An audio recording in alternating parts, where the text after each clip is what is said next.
بلوچستانی شہر سبی سے ساحل مکران کی سمت سفر کریں تو ایک تو 30 کلومیٹر دور کھچی کا میدان شروع ہو جاتا ہے۔ یہ میدان تقریباً 10,000 مربع کلومیٹر رقبے پر پھیلا ہوا ہے۔ دریا بولان اس میدان کو سیراب کرتا ہے، جبکہ نزدیکی واقع دریا بولان زمانہ قدیم میں اہم سفری راستہ تھا۔ تقریباً 9,000 سال قبل برِ صغیر پاک و ہند کے قدیم انسانوں نے اسی میدانی علاقے میں ایک آبادی کی بنیاد رکھی جو آج مہر گڑھ کہلاتی ہے۔ یہ نام قریبی واقع ایک دیہات سے ماخوذ ہے جو آج بھی آباد ہے، ورنہ آبادی کا اصل نام تو تاریخ کی پرتوں میں گم ہو چکا۔ اس دیہات میں دراصل چیف آف ساراون نواب غوث بخش رئیسانی مرحوم کی سرمئی رہائش گاہ واقع تھی۔ سن 1988 میں انہوں نے ماہرین اثریات کو خبر دی کہ دیہات کے قریبی ایک ٹیلہ واقع ہے جہاں سے اکثر قدیم اشیاء ملتی ہیں۔ اس انکشاف پہ ماہرین نے جب ٹیلے کی کھدائی کی تو ایک قدیم شہر کے کھنڈر دریافت ہو گئے۔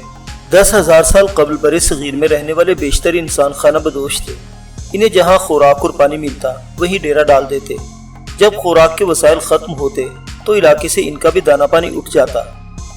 9,000 سال قبل آبادی بڑھنے اور شکار کم ہونے کی وجہ سے ایک مقامی قبیلہ مستقل طور پر دریا بولان کے کنارے واقع مہر گڑھ میں آباد ہو گیا۔ رفتہ رفتہ وہ وہاں کھیت لگا کر اناج اگانے اور مویشی پالنے لگا تاکہ پیٹ کی آگ بجھا سکے۔ یوں وہ قبیلہ ان اولی انسانی گروہوں میں سے ایک بن گیا جنہوں نے کرۂ ارض پر اول کھیتی باڑی کرنے اور جانور پالنے کا آغاز کیا۔ بنی نوع انسان کی تاریخ کا یہ انقلابی عمل علم اثریات میں نیولیتھک ریولیشن کے نام سے مشہور ہوا۔ کم از کم براعظم ایشیا میں اس بین الاقوامی انقلاب کا مولد و مرکز مہر گڑھ ہی تھا۔ شروع میں بستی چند ایکڑوں پر محیط تھی، رفتہ رفتہ دیگر خانہ بدوش قبائل بھی وہاں آباد ہوئے تو بستی کا رقبہ پھیلنے لگا۔ ماہرین آثار قدیمہ کی روح سے 7,000 سال پہلے مہر گڑھ میں 10 تا 20,000 کے مابین انسان آباد تھے۔ یہ اس زمانے کے لحاظ سے بہت بڑی تعداد ہے کیونکہ تب پورے برِ صغیر میں انسانی آبادی صرف 2 لاکھ تھی۔ اسی لیے مہر گڑھ کا شمار دنیا کے اولی شہروں میں ہوتا ہے۔ دیگر قدیم ترین شہروں میں قتلی ہوگ ترکی، عین غزال اردن اور اورک عراق نمایاں حیثیت رکھتے ہیں۔ مہر گڑھ کے آثار 1974 میں فرانسیسی اور پاکستانی ماہرین اثریات نے دریافت کیے۔ تب سے علاقے میں وقتاً فوقتاً کھدائی جاری ہے تاکہ شہر کے تاریخی حقائق دریافت ہو سکے۔ اب تک کی تحقیق کے مطابق مہر گڑھ کا علاقہ 500 ایکڑ رقبے پر پھیلا ہوا تھا۔ وہاں قدیم انسانوں نے اوپر تلے 7 بستیاں بسائیں، تاہم وہ سبھی معاشرتی، تہذیبی، ثقافتی اور تکنیکی اعتبار پہ ایک دوسرے سے تعلق رکھتی تھی۔ مہر گڑھیے مٹی سے بنے مکانوں میں رہتے، گندم اور جو اگاتے، اناج زیر زمین بنے گوداموں میں ذخیرہ کرتے اور تانبے سے اوزار بناتے تھے۔ انہوں نے ہی گائے، بھینسیں اور بھیڑ بکریاں پالنا شروع کی۔ جو شہر میں علوم و فنون کو ترقی ملی، مہر گڑھیے رنگ سازی کرنے اور دیگر دھاتوں سے بھی ترقی یافتہ آلات و اوزار بنانے لگے۔ یوں برِ صغیر میں خصوصاً یہ شہر جدت، تخلیق و ایجاد کا مرکز بن گیا۔ 6,000 سال پہلے علاقے میں کپاس بھی کاشت کی جانے لگی، نقش و نگار والے برتن بننے لگے۔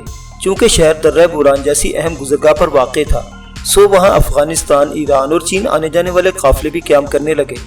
عین ممکن ہے کہ اسی میل ملاپ سے مہر گڑھ کثیر الاقوامی باشندوں کا نگر بن گیا۔ آثار قدیمہ سے عیاں ہے کہ 4,500 برس قبل اچانک مہر گڑھ ویران ہو گیا۔ وہاں آباد سبھی لوگ ٹولیوں کی صورت میں دوسری بستیوں کی سمت ہجرت کر گئے۔ سن 1974 میں ماہرین ثبوت نہ ہونے کے باعث وہ وجوہ تلاش نہیں کر سکے جن کی بنا پر ہجرت انجام پائی۔ یہ عقدہ 21 سال بعد حل ہوا۔ سن 1995 میں انڈولوجی کے عالمی شہرت یافتہ ماہرین جارج فورسٹین، سبھاش کوک اور ڈیوڈ فرولے نے ایک تحقیقی کتاب گہوارہ تہذیب کی تلاش میں قدیم ہندوستان پہ نئی نظر شائع کی۔ اس میں ماہرین نے افشا کیا کہ مہر گڑھ کے باشندوں نے ہی دور جدید کے پاکستانی صوبوں پنجاب اور سندھ پہنچ کر ہڑپا تہذیب کی بنیاد رکھی۔ یہ وادی سندھ کی تہذیب بھی کہلاتی ہے۔ انہوں نے ان صوبوں میں مختلف چھوٹی بڑی بستیاں بسائیں جو موجودہ بھارتی ریاست گجرات تک پھیلی ہوئی تھی۔ ان بستیوں میں ہڑپا، مونجو دڑو، گنویری والا، راکھی گھڑی اور ڈھولا ویر نمایاں ہیں۔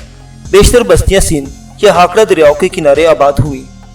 مہر گڑھیے چونکہ ہزارہ سال کے عرصے میں بستی بنانے کا پیچیدہ میکنزم سیکھ چکے تھے، سو انہیں نئی آبادیاں بسانے میں مشکلات پیش نہیں آئی۔ اس سلسلے میں انہیں مقامی باشندوں کا تعاون بھی یقیناً حاصل ہوا ہوگا۔ تاہم ماہرین اب تک یہ نہیں جان سکے کہ مہر گڑھیوں نے اپنا آبائی علاقہ کیوں چھوڑ دیا۔ ایک بڑی وجہ دریا بولان میں سیلاب آنا ہو سکتی ہے۔ جب سیلاب آتا تو ان کے کھیت، گودام اور گھر بار تباہ ہو جاتے۔